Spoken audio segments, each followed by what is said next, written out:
Hello guys, welcome to முஸ்லிம் மாமி வீட்டு சமையல். இந்த வீடியோவில் என்ன பார்க்க போகிறேன்னு பார்த்தீங்கன்னா, சீஸி அண்ட் க்ரீமியான சீஸ் பானிபூரி எப்படி ஈஸி அண்ட் டேஸ்டியாக செய்யலான்னு சொல்லிட்டு பார்க்கலாம். இப்போ தான் ஃபஸ்ட் டைம் நம்ம வீடியோ பார்க்குறீங்க அப்படின்னா சப்ஸ்கிரைப் பண்ணிக்கோங்க. அப்படி கூட இருக்க பெல் பட்டனை கிளிக் பண்ணிக்கோங்க. வாங்க கைஸ், வீடியோக்குள்ளே போகலாம். சீஸ் பானிபூரிக்கு நான் ஃபஸ்ட்டு உருளைக்கிழங்கு மசாலா ரெடி பண்ண போகிறேன். நான் பார்த்தீங்கன்னா 2 பெரிய உருளைக்கிழங்கு எடுத்துக்கிறேன். உருளைக்கிழங்கு தோல் எல்லாம் சீவாமல் இந்த மாதிரி நறுக்கி குக்கரில் போட்டுக்கிறேன். நீங்கள் உருளைக்கிழங்கு வெட்டாமலே குக்கரில் போட்டுக்கலாம். நீங்கள் இப்படி வெட்டி போடுறதால பார்த்தீங்கன்னா உருளைக்கிழங்கு சீக்கிரமாக வெந்துடும். அதனால் இந்த மாதிரி உருளைக்கிழங்கு நல்லா வெட்டி போட்டுக்கிறேன். நான் பெரிய உருளைக்கிழங்குனால 2 உருளைக்கிழங்கு எடுத்துக்கிட்டேன். சின்ன உருளைக்கிழங்கு அப்படின்னா 3லேருந்து 4 உருளைக்கிழங்கு அளவு எடுத்துக்கோங்க.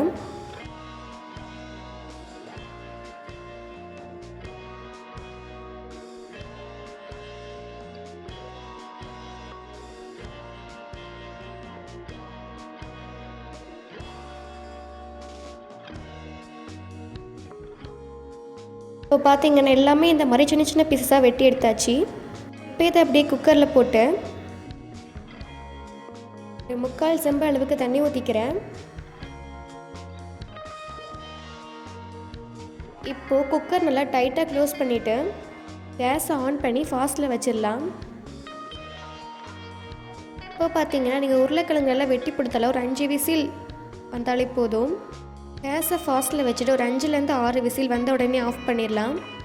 நீங்கள் குக்கரெல்லாம் வச்சது கிடையாது, நீங்கள் பிகினர்ஸ் அப்படின்னு பார்த்தீங்கன்னா ஒரு 6 விசில் வந்ததுக்கப்புறம் கேஸை ஆஃப் பண்ணிடலாம்.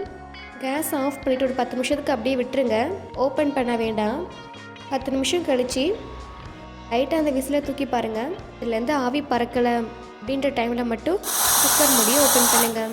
அது ஒரு சைடில் இருக்கும்போது நம்ம ஒரு சைடு பானிபூரியெல்லாம் பொரிச்சு எடுத்துடலாம். நான் இந்த சீஸ் பானிபூரிக்காக எந்த ஒரு பானிபூரி கிட்டேயும் வாங்கலை. ஜஸ்ட் பானிபூரி அந்த பாக்கெட் மட்டும் தான் வாங்கினேன். அதுலேயே பார்த்திங்கன்னா கம்மி ப்ரைஸ்க்கு நிறைய பானிபூரி கொடுப்பாங்க.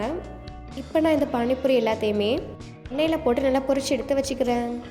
நீங்கள் இப்படி பண்ணுறதால பார்த்திங்கன்னா 2 பக்கமும் நல்லா பொரியும். பானிபூரி நல்லா பொரிஞ்சதுக்கப்புறம் லைட்டாக கலர் ஷேட் ஆகும்போது நீங்கள் அதை எடுத்துடலாம்.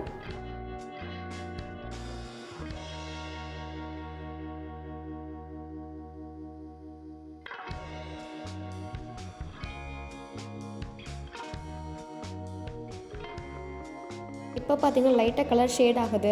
இந்த டைமில் நான் இப்போ எல்லா பானிபூரியும் எடுக்கிறேன். எண்ணெயெல்லாம் வடித்து பானிபூரி தனியாக ஒரு பவுல் எடுத்து வச்சிடலாம்.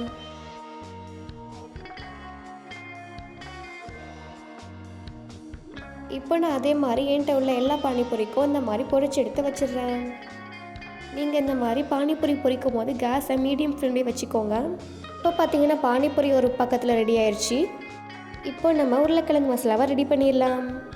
உருளைக்கிழங்குல தோலெல்லாம் நீக்கிட்டு இந்த மாதிரி நல்லா பசைஞ்சு எடுத்துக்கோங்க. நான் இதோட நல்லா 2 வெங்காயத்தை சாப் பண்ணிவிட்டு உருளைக்கிழங்கோட சேர்த்துக்கிறேன். இப்போ நான் தேவையான அளவு உப்பு சேர்த்துக்கிறேன். இதோட கொஞ்சமாக காரத்துக்காக வத்தத்தூள் சேர்த்துக்கிறேன்.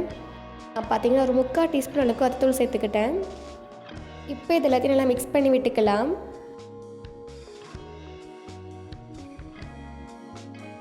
அவ்வளோதான் கைஸ், உருளைக்கிழங்கு மசாலா ரெடி ஆயிடுச்சு. இப்போ நம்ம க்ரீன் சட்னி எப்படி செய்யலாம்னு சொல்லிட்டு பார்க்கலாம். க்ரீன் சட்னிக்காக ஒரு கைக்குத்து புதினா, ஒரு கைக்குத்து கொத்தமல்லி, கொஞ்சமாக நறுக்கின இஞ்சி, காரத்துக்காக ஒரு பச்சை மிளகாய், இதோட தேவையான அளவு உப்பு சேர்த்து நல்லா அரைச்சி எடுத்து வச்சுக்கிறேன்.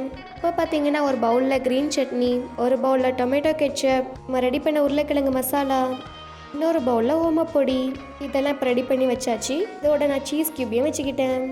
அவ்வளோதான் கைஸ், சீஸ் பானிபூரிக்கு தேவையான எல்லா இன்க்ரீடியன்ஸும் நம்ம இப்போ ஆர்கனைஸ் பண்ணியாச்சு. வாங்க இப்போது சீஸ் பானிபூரி ரெடி பண்ணிடலாம்.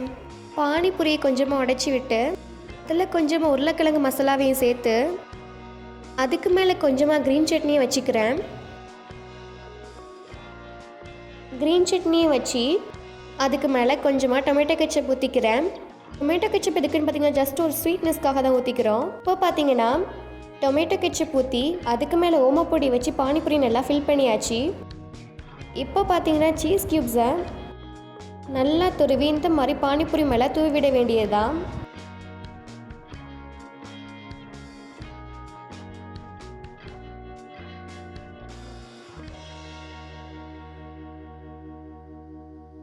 சீஸ் பானிபூரியில் சீஸ் நிறைய போடணும், அப்போ தான் டேஸ்ட்டாக இருக்கும்.